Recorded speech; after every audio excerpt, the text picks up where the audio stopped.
Hello everyone, welcome back to Pixel Village and I'm Radha Krishnan. Well, the COVID season seems to be over or almost getting over. But I see another pandemic in full swing and I call it the reels. I call it the shorts. For a reason, probably because maybe the prime reason maybe that I'm getting a little old and I can't really understand what is this big rush about wanting to know everything in like 1 minute and 30 seconds and 90 seconds, etc. Anyway, that being the reality, we also tried our hands at it and it helped us in a decent way in our Insta. We were about 18,500 subscribers and shot up to about like 18,000 subscribers in about 20 days. So some magic happened thanks to, again, the reels that I am complaining about. But I had to kind of really prepare myself to get down to doing it. And I also had to really kind of struggle a lot in understanding the kind of feedback that I was getting too. For me, just introducing the subject itself kind of takes about 5 minutes, and all our videos are pretty long. And in that effort to convey an idea or a concept inside 1 minute, actually put me rather, into a tight spot in more than one occasion. The main one was when I was talking about cinematic video. Listen to this particular reel which is in question. Imagine you have a Micro Four Third, an APS-C and a full frame camera with you. Which one will you use to create cinematic footage? Well, to create a cinematic footage, we need to use a format which a cinematographer uses, which is a Super 35. Among these three, the closest to a Super 35 is an APS-C. So APS-C will be your first choice in case if you have to create a cinematic footage. The second choice will be, surprisingly, the Micro Four Third, because it is the closest to the Super 35 than the full frame. And in case if you want to use a full frame, well, crop it to APS-C and shoot. You are more likely to get a cinematic footage than you would get with a full frame. Needless to say, it created a lot of reactions. Some of them were extreme reactions in the form of, really kind of taking my case, saying that, look, this old man doesn't know anything, or I'm misleading, or there were formats which are, right from an iPhone to an IMAX. And, he's saying, why is he saying APS-C is more cinematic, etc., etc. Let me admit that I am not a know-all of everything. But however, there was definitely a reason why I said that. Initially, I thought I should probably not to try justify anything. But I thought since video is the flavor of the season, I think I should try and explain why I said APS-C probably is more cinematic. So here we go. So the question was, which format will you select if you're given a full frame, an APS-C and a Micro Four Third in order to create a cinematic feel? Right at the outset, let me tell you two things. One, I gave you only 3 formats to select from. I definitely did not include an iPhone or an IMAX or an LF in that discussion at all. Second is cinematic, according to me, is more a cultural understanding than a technical one. It's almost 135 years ever since the first motion picture was created, and motion picture has traveled a very long way ever since that day, way back in 1888. It has undergone many transformations, many different formats and techniques and projection techniques and camera techniques and technology came and went away, but few remain as the mainstay, like the Super 35, which was almost clarified, over a period of time, and Super 35 become the go-to format for majority of mainstream feature film makers. And of course, then there was the 65mm, which was like Panavision and many, these specialty camera manufacturers, which were available only on rent, by the way, they became also popular for a certain kind of film. But the majority of main movies or mainstream movies were shot on Super 35. And I'm sure you also know that the anamorphic or the widescreen films were again shot on Super 35. And obviously there is a relationship between the format and the lens, and you would use a lens in a certain way to create a certain feeling in terms of the angle, the depth, the sharpness, color, etc. And the most important parameter according to me, or two parameters according to me, are the sharpness and the depth, okay, which is interrelated with the format and the lens. Let's hold on to that thought for a while and let's go back, rewind a bit and go to the early 1900s, somewhere around late 1920s, early 1930s, where Leica invented the first compact still photography camera. And surprise, surprise, they used the same motion picture film. The 35mm was almost kind of perfected by then, and the Leica reached out to them and they started using that film in their cameras.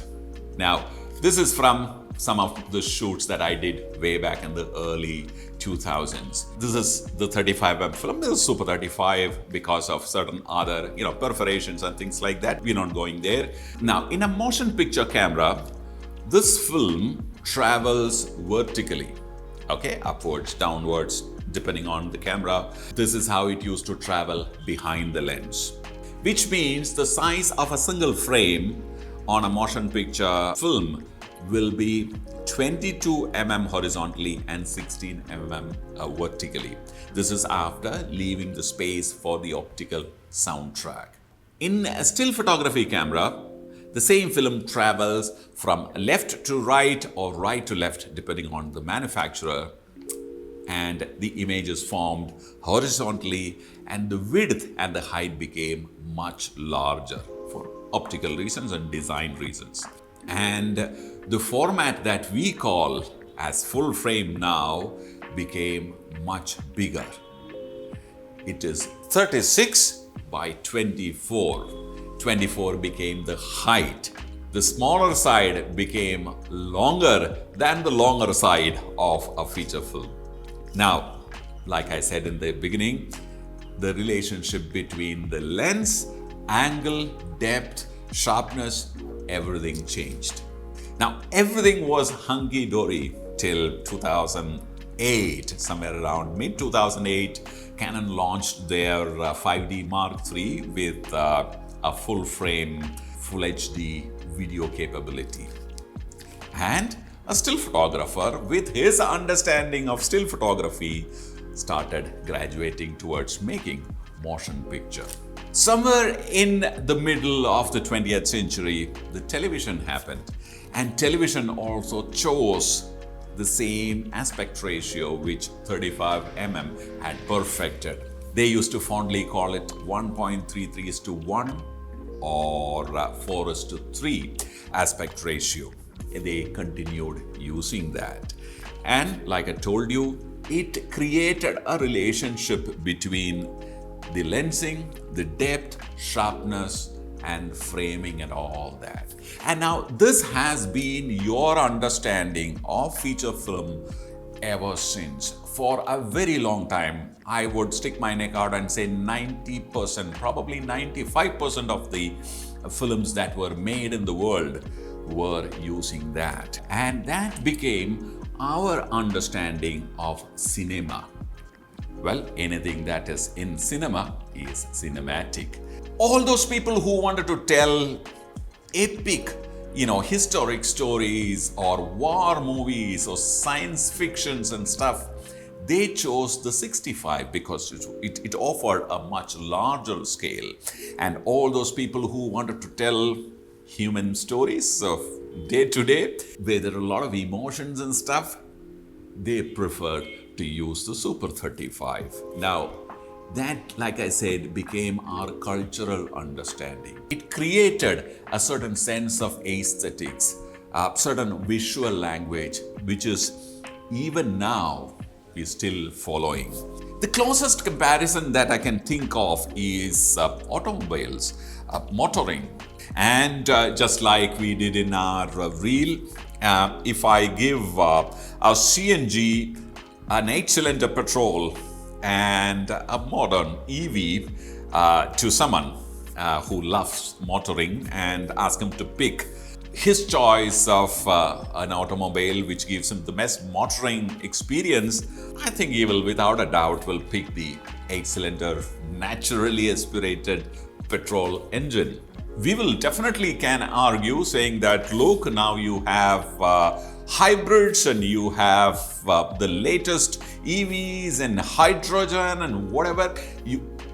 We can keep arguing. But the reality is that as we speak today, our cultural understanding of motoring is instantly internal combustion engine.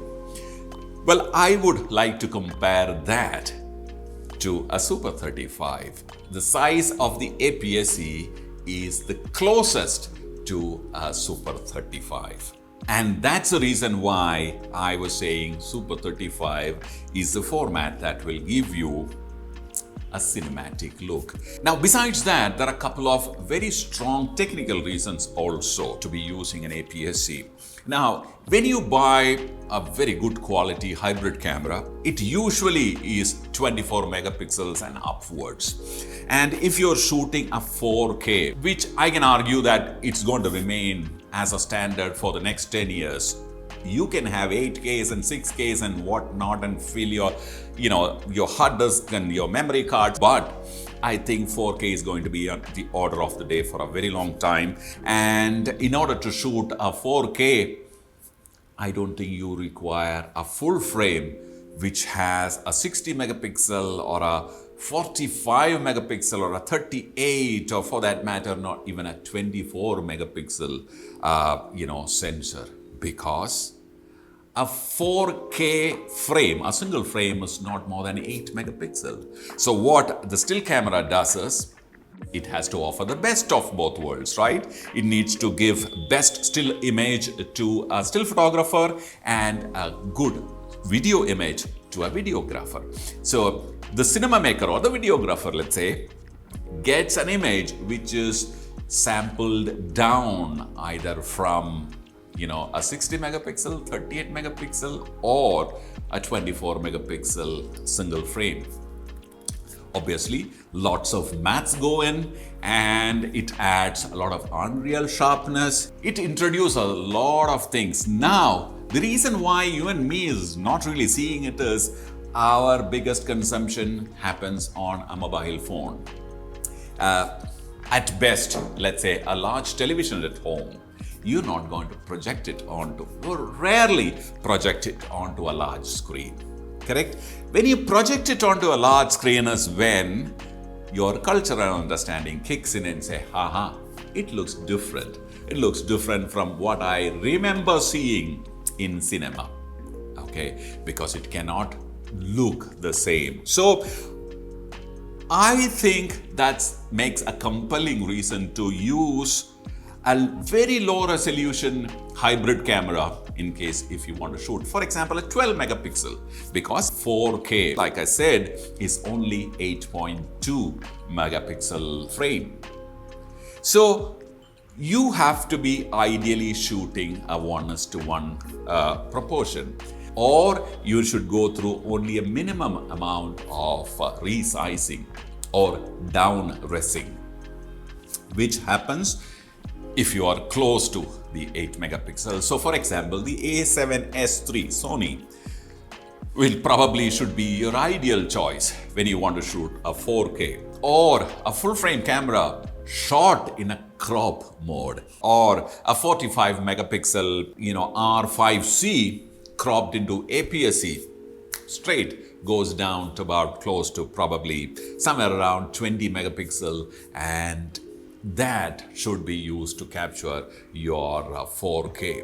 Or better is the Lumix cameras, which offer you a pixel to pixel aspect ratio, which means it actually, if you're shooting a 4K and pixel to pixel, it picks up exactly the resolution that, of course, it crops well into the sensor, but it picks up exactly the same resolution that is required for that resolution.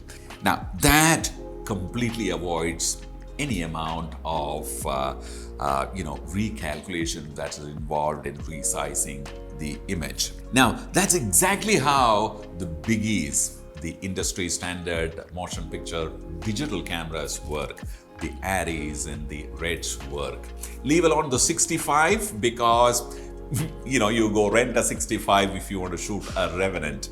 But for all other purposes, the Arri Alexa 35 is probably should be your best option. Even the Arri LF, which is a little bigger than the full frame, which also was one of the comment which was kind of put against my point of APS-C and all that. Even that allows you to shoot only 4.6K in an open gate fashion. At the moment you select a 4K UHD 16:9, it crops straight into the exact resolution that is required. And to prove my point further, the latest camera from Alexa is, surprise, surprise, is another Super 35.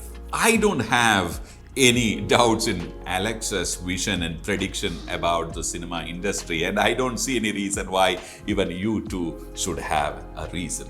But if you see any merit in this old man's rant, please let me know. Even if it is otherwise, I definitely would like to know, because I am in this for learning more. And I don't think I should be stuck to one idea. Well, I feel the 8-cylinder petrol car would be my best choice to get the best motoring experience till probably my son or grandson sees a petrol car in a museum and say, "Oh, granddad, we used to drive that, right?" Till that day, I think petrol internal combustion engine will give you the best motoring experience. Bye for now.